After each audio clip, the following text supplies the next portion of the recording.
I just want to thank everyone for being here today, and I'd like to introduce the Premier who's participating in this press conference via teleconference. So, Premier, over to you on this. Thanks very much, Doug. Thanks to everyone who's there. I was hoping to be there in person, but as you probably heard, I'm in isolation until next Thursday. As I think you've all heard, our great Municipal Affairs Minister, Tracy Allard, tested positive for COVID yesterday, and we quickly assessed who in the government had been close contacts of hers in the previous few days, and I was one of those folks at a news conference with her a week ago right now, and I've tested positive, but I'm going to, of course, follow the public health guidelines, which require 14 days of isolation from the date of exposure of a close contact. And that's also being observed by Minister McIver and MLAs Angela Pitt, Peter Guthrie, and Nathan Neudorf. So my best wishes to Tracy and to everybody who is coping with COVID for her and a rapid recovery. So, as you know, during this disease has impacted all our lives in so many different ways, but we can't allow it to shut everything down. And just a few months ago, the Calgary Airport would have been brimming with folks as they were leaving to travel around the world or return from countless destinations around the globe. As one of Canada's largest and busiest airports, it's really alarming to see how empty it is today. Travel and tourism are some of the fastest growing industries in Alberta and around the world. But the impact of COVID-19 has caused that to come to a sudden halt. There has been no industry hit harder by the COVID-19 pandemic. In March, a mandatory 14-day quarantine was put in place for all travelers entering Canada from outside the country. This restriction was implemented by the federal government to help prevent the virus from being brought into our province, into our country, and slow its spread across Canada. The impact of the quarantine and other restrictions has been enormous for businesses and communities across the country. Closed borders combined with a mandatory 2-week quarantine period for incoming international travelers have resulted in one of the biggest challenges ever faced by Alberta tourism. In Alberta, visitor spending for 2020 looks like it's going to be about $3.5 billion, which is a 63% drop from last year. And of course, this has impacted countless jobs, from airline pilots and flight attendants and crews and dispatchers, ground personnel, ticket agents, tour operators, and so many more. And behind every one of those jobs, there is a family who's facing uncertainty and a person who needs to pay their mortgage or a parent who needs to put groceries on the table. That's why we cannot turn our back on the travel industry, the tourism industry, and the Albertans whose lives have been thrown into upheaval as a result of the pandemic. COVID-19 is still here, and it is still a serious health concern. But we've come a long way since March. Our testing capacity has expanded massively, and we've been on several days hitting our stretch target of 20,000 a day. We're determined to go to 22,000 a day every day once our private sector partners are able to go to full capacity. Our public health measures have become more targeted as we learn more about this virus, how it spreads, and the best ways to prevent exposure. The spread of the virus in Alberta is also significantly different today than it was in the early spring. At this time, only about 3% of the active cases in Alberta have been acquired through travel. Recognizing this, and the fact that COVID is not going away anytime soon, we've been looking at new ways to support the travel industry and support safe travel. We must find ways to bring back safe travel if we're ever going to get the economy firing again on all cylinders. And one of the key challenges for incoming travelers is the 14-day quarantine, meaning travelers need to take at least 3 weeks off for a single 1-week trip. This is why I am happy to announce that Alberta's government is joining the Government of Canada and our industry partners in launching an exciting new pilot program that is the first of its kind in Canada. This pilot program will safely explore whether a new approach for managing the international borders is possible, one that uses testing and other public health measures to reduce the quarantine period from 14 days to just a few. We're leveraging the close cooperation among our provincial and federal governments, as well as industry partners and Alberta's dynamic COVID-19 testing experience. Starting in early November, returning travelers entering Alberta from outside the country will be offered a chance to participate. They'll receive a COVID-19 test if they choose to. This is voluntary, upon entry into Canada before proceeding into quarantine. Once their test comes back negative, they'll be allowed to leave quarantine, provided they get another test between days 6 and 7. And the reason for that is the same reason I'm under isolation right now, which is that the virus can take some time to develop and become detectable. Health and safety, of course, remain our top priority. Every participating traveler in this program will be closely monitored. They'll have to provide daily check-ins and follow other preventative health measures, such as wearing masks in public places. And participants will also be required to stay in Alberta for the first 14 days until their quarantine period elapses. The pilot program will operate initially at the Coutts land border crossing, which has about 95% of land border crossings between Alberta and the U.S., as well as Calgary International Airport, with plans eventually to expand it to Edmonton Airport as well. Though a lot of work lies ahead, we can see a return to normal travel, but pilots like this will lead the way. The results will help shape future provincial and federal policy, and ultimately they'll help to find a new approach for international travel, one that limits the spread of COVID-19 while relying much less on prolonged and very inconvenient quarantine measures. And at the same time, we're also announcing today a new testing option for travelers looking to leave the country. Starting on Monday, Albertans requiring COVID-19 testing for essential international travel will also have a new, more efficient option to get their test results. Albertans will be able to access a new fee-for-service COVID travel testing service offered by Dynalife Medical Labs, which of course operates out of Edmonton.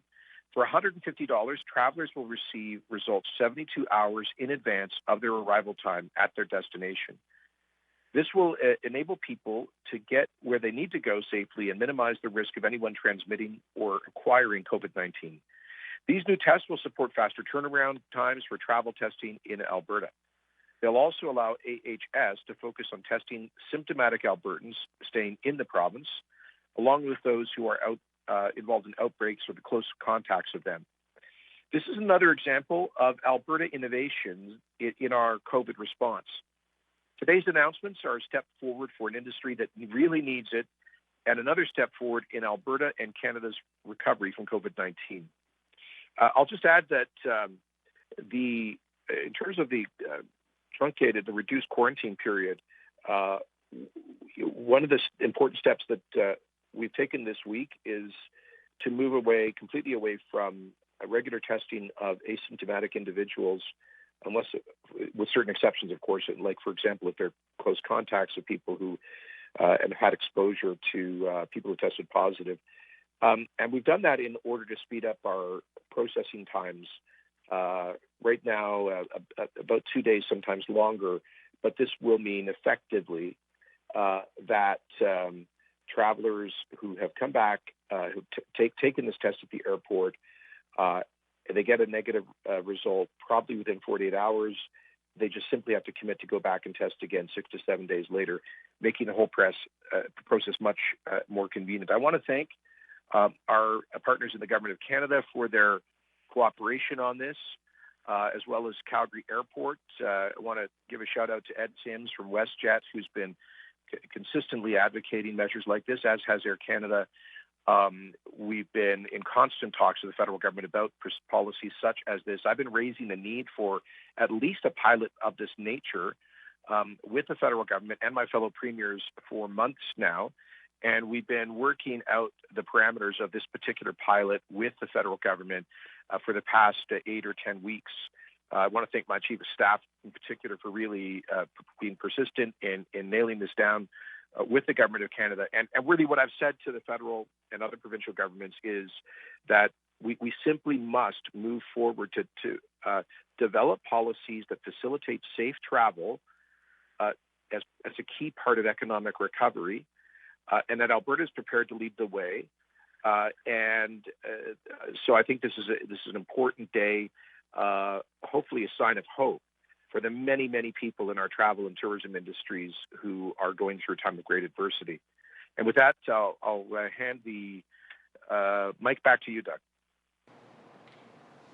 Thank you, Premier. And the Premier, I think you said a positive. I think you meant negative test on your results when you were speaking. Is that what I there. said? Yeah, I think you said positive. I think you meant negative. I meant thank you. I meant to say I'm feeling positive. Doug. Thank you very much. Yes, it was negative. To be clear, negative. Perfect. There we go. Awesome. And thank you, Premier. And this is a very important announcement for our local economy here in the province of Alberta as part of our recovery plan. And I can't stress enough how this has really been a collaboration between our team here, the airline industry, the local airports, the federal government to get us to this point. Because so many people have mentioned to us the fact that the tourism industry has been so deeply impacted here in our province, as well as the business community and people that need to travel for essential business travel as well. So this is critical to getting us back to more normal life. This is critical for us as we move forward out of this pandemic to make sure that we have the ability to travel between jurisdictions. It's based off of the science. It's based off of safe practices in working with our health professionals to get this done.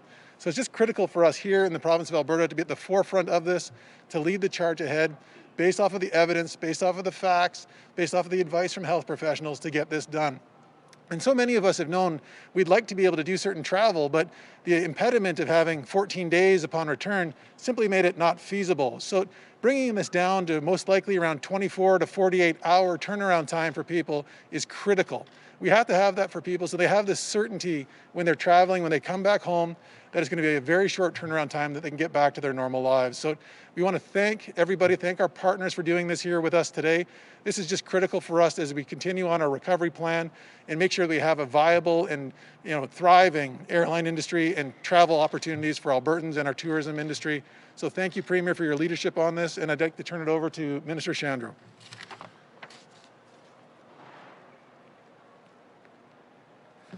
Thank you, Minister Schweitzer. First, following the recommendations of Dr. Hinshaw on using the sanitizer before touching my face mask. So thank you very much, Minister Schweitzer. As Alberta's Minister of Health, I want to take a moment to highlight the tremendous work that has gone into this pilot program to make it as safe as possible. As Premier mentioned, our top priority is, and it always will be, the protection of public health.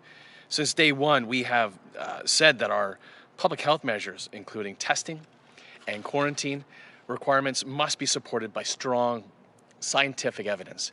At the same time, learning to live with COVID-19 doesn't mean we quit exploring new and better ways to protect Albertans and support their health.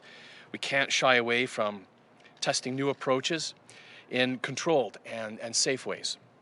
And that's why this pilot is so important. It will help provide critical insights into new and safe alternatives to the 14-day quarantine. We will be taking all necessary health precautions during this pilot. Officials at the ministry as well as at AHS have worked closely with their federal colleagues to make sure that it is as safe as possible, both for travelers and for Albertans at large. Officials will be closely monitoring every participant to limit any risk of them creating increased exposure to Albertans. As the Premier noted, in addition to getting tested twice, each person will have to provide daily symptom check-ins, and they will also need to follow other enhanced preventative measures, like wearing face masks in public places, avoiding high-risk settings where vulnerable Albertans may reside, and should symptoms appear at any point, these travelers will be required to isolate and contact Alberta Health Services immediately. We're making sure that no Albertans face increased risk of exposure to COVID-19. And I'm also excited to recognize the new testing for travelers that Premier has announced today. Thank you for coming with us today and joining us Jason Pincock, the CEO of Dynalife, who's going to be the partner here at the airport to provide that testing. So thank you, Jason, for coming here to join us with this announcement. Let me simply state that, and thank you as well to the community partner as well, shoppers who will be providing the tests in the community. And let me simply state that Alberta has the most dynamic testing system in Canada, and this new test is another step forward. It ensures that travelers can continue to get the tests they need while enabling public labs to focus on the tests that matter most. Those for people who have symptoms and who are part of an outbreak or a close contact of a confirmed case. Alberta has fared extremely well during this pandemic. Together with our partners, we have the resources and the expertise in place to protect travelers and to protect Albertans. Our greatest strength as a province is, and always will be, each other. So thank you very much, and I will now ask Bob Sartor, the CEO of the Airport Authority, to come and say a few words. Bob?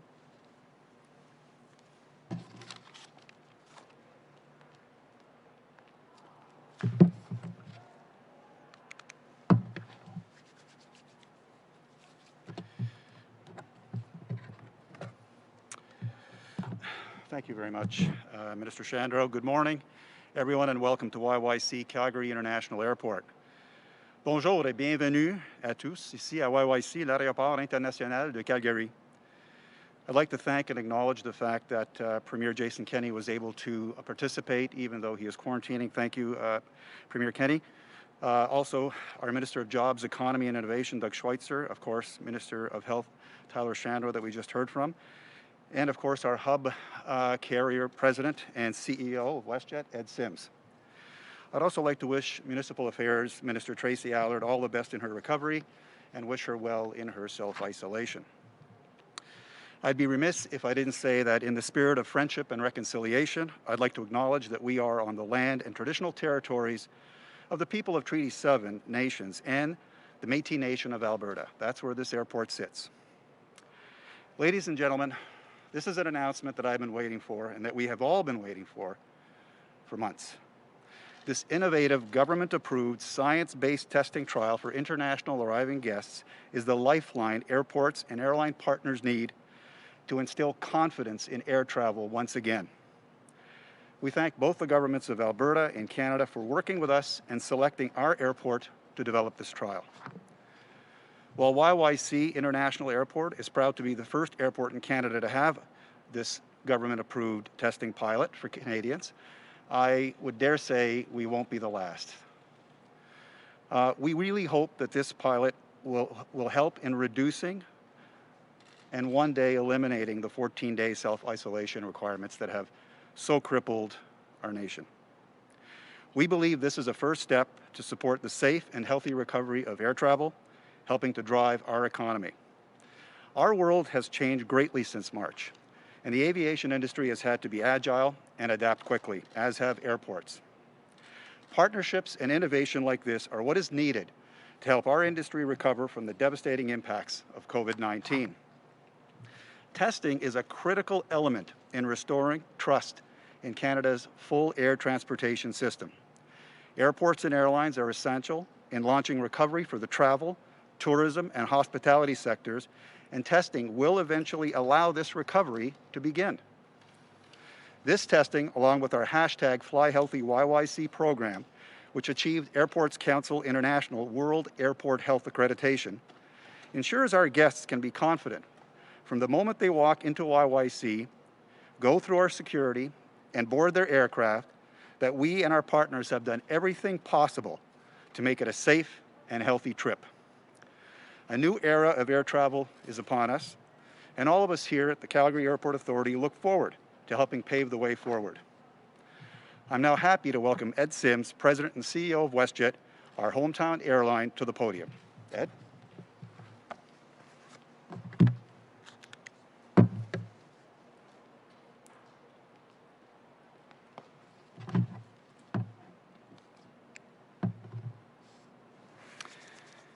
Good morning, everybody. Let me acknowledge the presence of the ministers here today. Thank you for your support. Thank you, Premier, for your opening words. can I also echo Bob's words in acknowledging whose land we stand on today and in wishing a speedy recovery to Minister Allard. It's not an overstatement to say that today's announcement is actually the first piece of good news we have received as an airline since February the 29th, when I sat on a Sunday afternoon watching our bookings get outstripped by cancellations and eventually fall by up to 95%. On behalf of WestJet, on behalf of all my airport team, who I'm delighted to see join us for today's announcement, on behalf of all of our employees, our employee associations, our union partners, and our guests, I'm incredibly pleased and thankful for the hard work that has gone in Edmonton, in Ottawa, to bring this announcement to fruition here at WestJet's home and our hub here in Alberta. Alberta is, of course, where we have built our largest hub based on our 787 Dreamliner fleet and where we recently opened our $60 million maintenance hangar. And as the government of Alberta is incredibly aware, WestJet makes a $7 billion contribution to GDP annually pre-pandemic, and along with our partners in aviation, sustain more than 750,000 direct and indirect jobs across Canada. Those jobs are made more secure because of today's announcement. And while our network has reduced, particularly in recent times, we continue to be here for Canadians, for Albertans, and for Calgarians.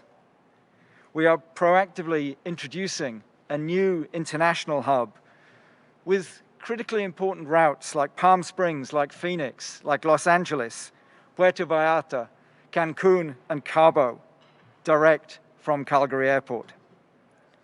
But this cannot be overstated in terms of its importance of giving peace of mind and assurance to our guests. This pivot is a health and science-based approach that WestJet and indeed all Canadian aviation have been waiting for. And of course, we continue to invest millions of dollars into rigorous health and safety measures, from electrostatic fogging to ionization to ultraviolet cleaning to mandatory contact tracing, and of course to a zero tolerance policy with regards to masks.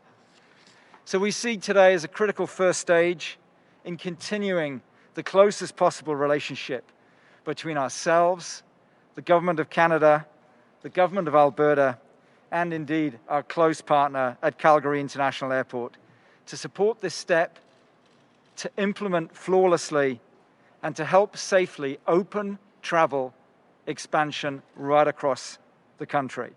Bob, I can't thank you and your team enough for being such extraordinary partners, and we look forward to moving this trial forward and getting more people through our facility. To Premier Kenney in his absence, to Minister Shandro, to Minister Schweitzer, I want to thank you again for supporting WestJet and every single WestJetter at this critical juncture. Your government is making a profound difference, and we are deeply appreciative of having you stand shoulder to shoulder with us through these most difficult of times. And with that, I will open the floor to questions. Thank you. Just before we take questions, Ed, just a thank you to you. Everybody saw your face mask and your tie. Thank you for your show of support for breast cancer awareness, and through you to your employees for their passion as well in supporting the awareness campaign. Thank you very much. Questions then, Justin? All right, with that, we will go to the phones. Just a reminder, you available for questions are Premier Jason Kenney, Ministers Tyler Shandro and Doug Schweitzer, as well as Bob Sartor with YYC and Ed Sims with WestJet. And with that, operator, can you please put through the first caller? Please limit your questions to one question. Our first question comes from Rick Bell, the Calgary Sun. Your line is open. Good morning, and good morning to Premier Kenney. Yesterday, Premier, you, I understand, were planning to speak in the legislature about COVID-19. Now, obviously, you can't give us the whole speech now, but Could you sort of tell us what your central message is with respect to sort of the state of COVID-19 in Alberta now, particularly in light of the fact that, you know, there are increased case numbers?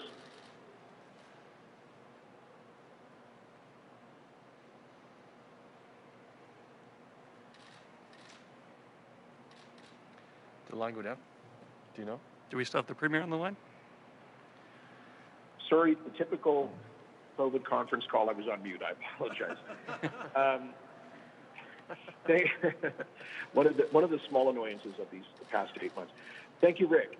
Yeah, I was actually scheduled to deliver that address to the legislature right after question period, and I was notified during QP about Minister Allard testing positive, and so had to self-isolate right away.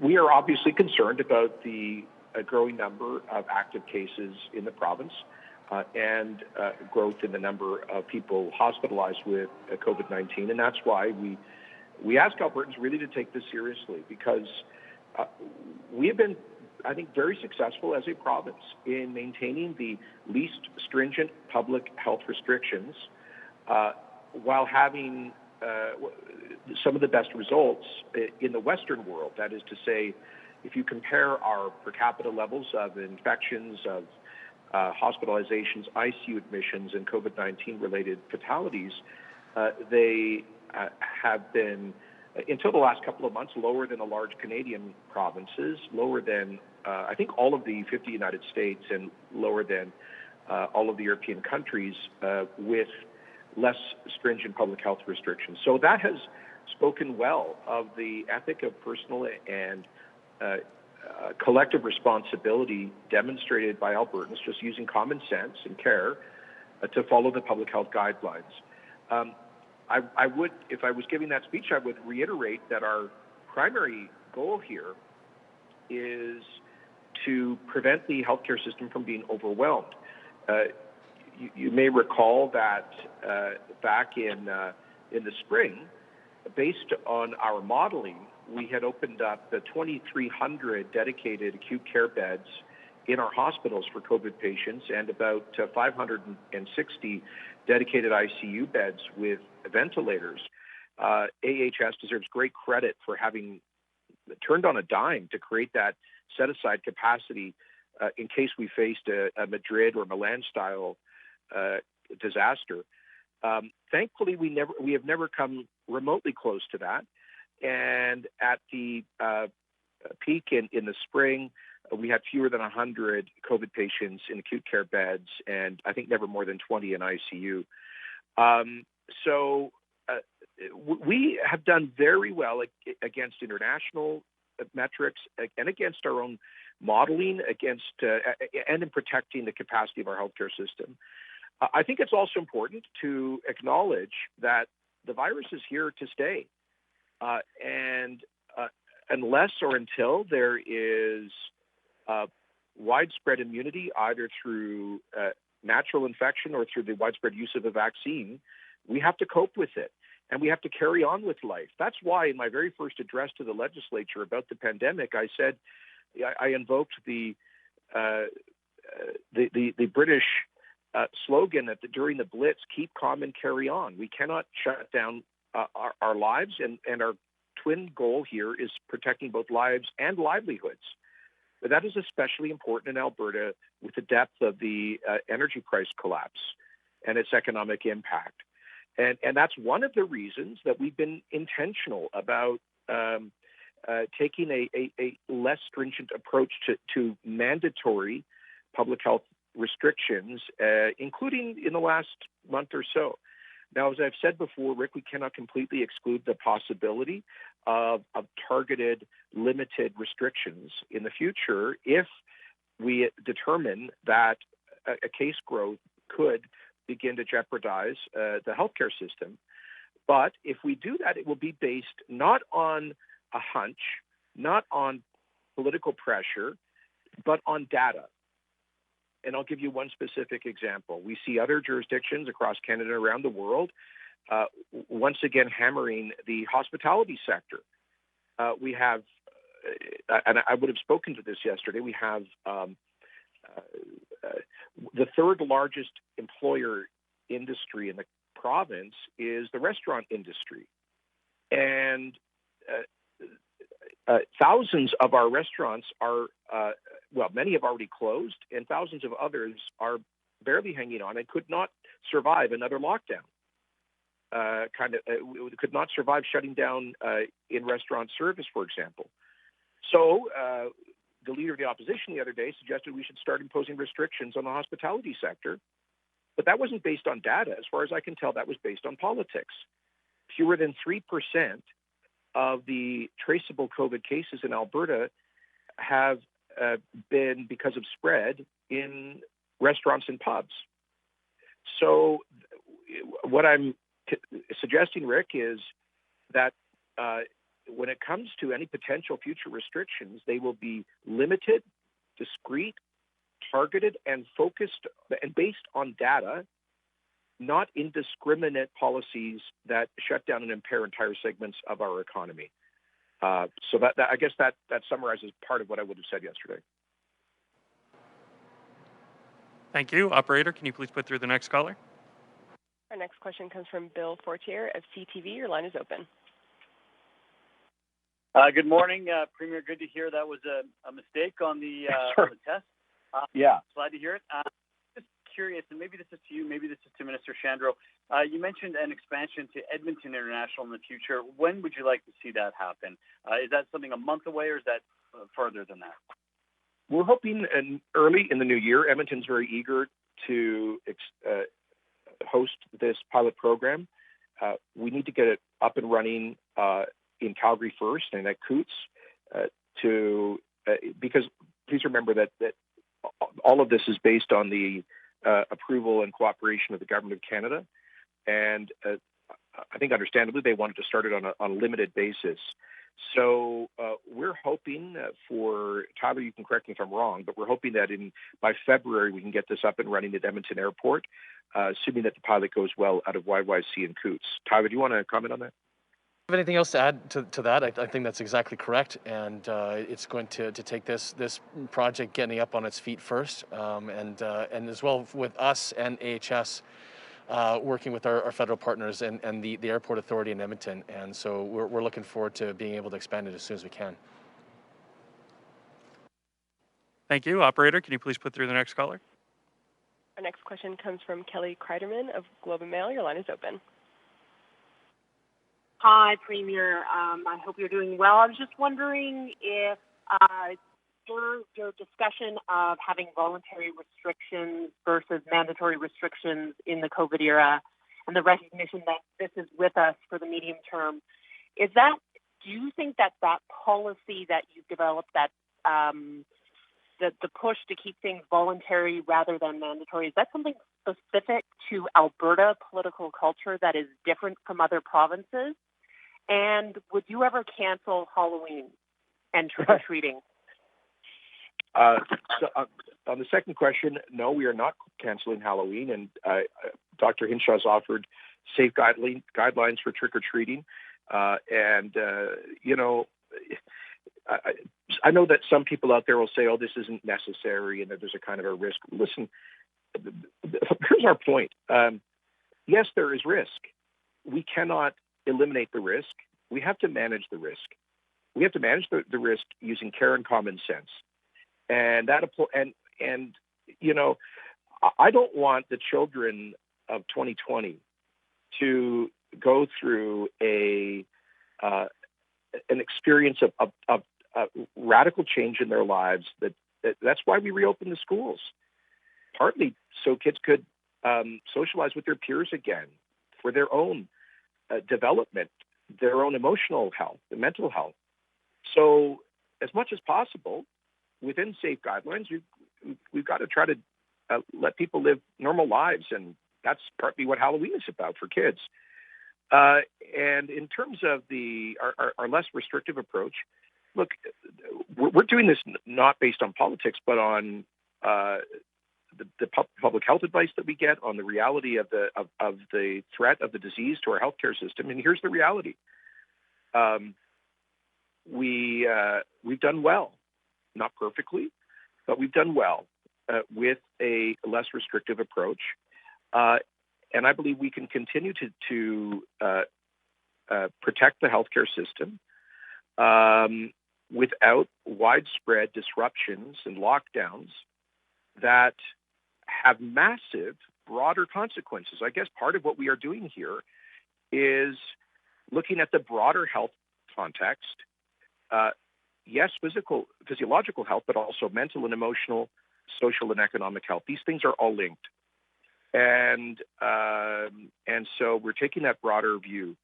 It is true, I think in Alberta, I think polling has demonstrated this, that there is less support for lockdown-style policies in this province. And I think the intuition of Albertans who are skeptical about lockdowns is pretty correct. And finally, I think it's also important, I would have said this in my address yesterday to the legislature, to acknowledge that while COVID-19 still poses a very real risk and must be taken very seriously, that thankfully the mortality rate, the case fatality rate, the ratio of hospitalizations that end up in COVID fatalities has come down quite significantly. In fact, our case fatality rate in Alberta has come down by 70% since the spring. Now, that's partly a reflection of the higher level of testing and therefore of cases, but it's also a reflection of what we've seen globally, which is that the virus appears to be less lethal now than it was in the spring. Part of that is likely due to developing better treatments, more effective treatments, in some cases earlier diagnosis, in some cases a younger cohort of the population that are getting infected. There are papers out there suggesting that mutations in the virus may as well have led to a lower level of lethality. But whatever the reasons are, we are seeing a smaller percentage of our positive cases ending up in hospital and ICU and as COVID-related fatalities. So we have to continue to closely track that data to inform our smart public health response. Thank you, Premier. And I would also supplement your answer just by reinforcing the point that the voluntary measures were the recommendation of our public health officials. It was not an idea that's dreamed up by a politician. And I think, especially when we need Albertans to be following the guidance of our public health officials and Dr. Hinshaw and her recommendations, for us to be successful in Alberta, I think that's going to require people giving deference to that guidance, deference to those recommendations. And I caution people who want to feed into the idea that her independence and credibility should be questioned. So this is the recommendations of our public health officials.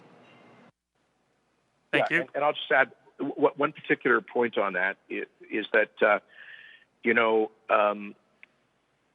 in many other jurisdictions, the very first restrictive policies they're reintroducing are to indiscriminately shut down elements of the hospitality sector that is already struggling for survival, even though here and in other jurisdictions we see very, very few traceable cases to the hospitality sector. What we're most concerned about in terms of exposure in Alberta comes from people who have either tested positive or who are symptomatic, failing to self-isolate and going out and circulating in the general population. And so that's why that's why it's so hugely important that people follow that advice, that if they're not feeling well, if they have symptoms, or certainly if they've tested positive, it's just critically important that they self-isolate. And, that is the single greatest thing that people could do to limit spread in Alberta right now. Thank you. Operator, can you please put through the next caller? Our next question comes from Lisa Johnson of the Edmonton Journal. Your line is open. Hi, good morning. Thanks for taking my question. I'm wondering if you can speak a little bit to this situation of when staff were informed that the Minister of Municipal Affairs had tested positive, and what the government is doing to protect staff. Are there any plans for new safety protocols at the legislature? Well, I don't know if Minister Chandra has more detailed information than I do, but I was informed about this just after having left question period at about 3:05 p.m. in the afternoon yesterday.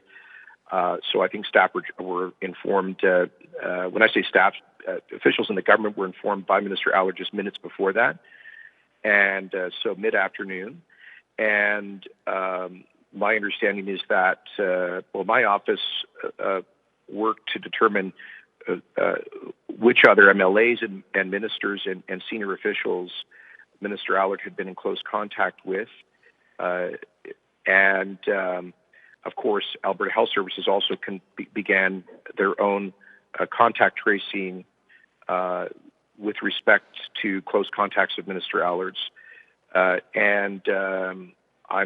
suspect that she herself has also reached out to people with whom she had been in close contact. My understanding is that Minister Allard began exhibiting symptoms on Friday of last week. She attended a press conference with me on Thursday morning of last week. She seemed in good health, and she apparently was not exhibiting any symptoms. So she did the right thing. The moment that she exhibited symptoms on Friday, she self-isolated. She got tested, and that test result came back yesterday afternoon. So I think all of the appropriate protocols have been followed, and any staff, whether in the legislature or in her department, would have been notified as quickly as possible if they'd been in close contact with the minister. Thank you. Operator, can you please... In terms of the legislature generally, I'm sorry, just following up, the legislature was not in session last week, and so Minister Allard was not close to was not a close contact of any legislature employees last week. The legislature does have protocols in place. We're operating on a reduced quorum basis with people who are social distancing in the chamber and trying to follow all of the public health guidelines as carefully as possible. Thank you. Operator, can you please put through the next caller? The next question comes from Graham Thompson of iPolitics. Your line is open. Thank you for taking the question. Premier, I hope you're doing well at home. I was wondering, first of all, would you think of following the guidelines put out today by your own travel pilot program to maybe get you out of isolation quicker? That's sort of a sidebar question. My other question was about the controversy over the recommended changes to the kindergarten to grade 4 curriculum, which include apparently adding Bible verses to the curriculum, teaching children that most non-white people in Alberta are Christian. This is being called regressive and racist and out of step by some experts, and maybe making us a laughing stock in North America. What do you say to that? Well, the first question, I would love to be able to get out of self-isolation more quickly, but I'm going to follow our protocol, obviously, which is to self-isolate for 14 days following exposure to a close contact who was COVID positive. And the reason for that is even if you get a negative test, the virus can develop subsequent to that, and there always is the possibility of false negatives. But perhaps we will. Perhaps our chief medical officer will look at modifying that at some point in the future. But it is our rule for the time being. And I should also point out that there are multiple screens for travelers. I mean, in many jurisdictions, you can't board a flight unless you've had a recent negative test, or certainly you're screened for symptoms, screened for temperature at departure, upon arrival. In this protocol, there will be a daily report in on your health status and a high degree of monitoring. So there's multiple steps to minimize risk with respect to returning international travelers that participate in the program. On the second question, what you're alluding to are very initial inputs from consultants who are PhD academics, published academics who've taught at leading Canadian universities, providing initial potential input into curriculum development. We are a long way from making decisions. It's a multi-step process. We committed to Albertans to develop a renewed curriculum that focuses on critical knowledge and skills, and that I know that there are some people who style themselves as curriculum experts who don't agree and who would prefer the approach of the previous government, which I'll remind you in the draft social studies K-12 curriculum framework document made zero reference to Canadian history per se, zero reference to Confederation, to parliamentary development of parliamentary democracy, to our core institutions, to the rule of law, to Canadian military history, to central facts that help to develop basic civic and cultural literacy. So we want a curriculum that provides key points of knowledge to develop civic and cultural literacy and social studies, and so that's our goal. And obviously, that a curriculum will include substantial content with respect to Indigenous history, including the tragic reality of Indian residential schools in Canada's past. So I can assure you that the final curriculum that we develop and approve will be a balanced, thoughtful, and inclusive curriculum that in social studies informs civic and cultural literacy, and that it provides, I think the vast majority of people will see as providing young Albertans with the knowledge that they need to make their own judgments, particularly on historical matters, for example. Thank you. We have time for one more. Operator, can you please put through the final caller? Our next question will be Andrew Lawton, True North. Your line is open.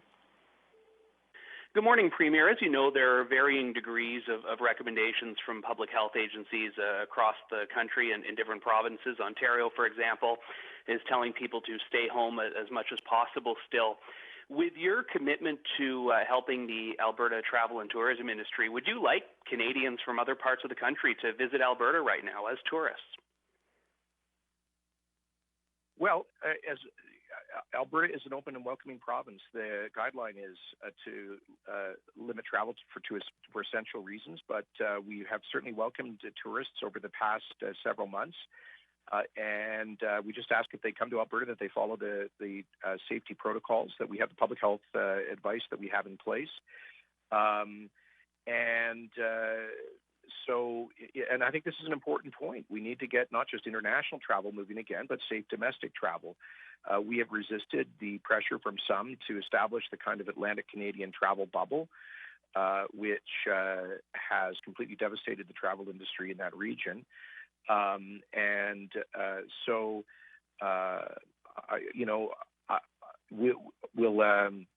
do you want to say anything more about that? No, I think you hit the nail on the head, quite frankly, Premier. All right. Concludes our questions for today.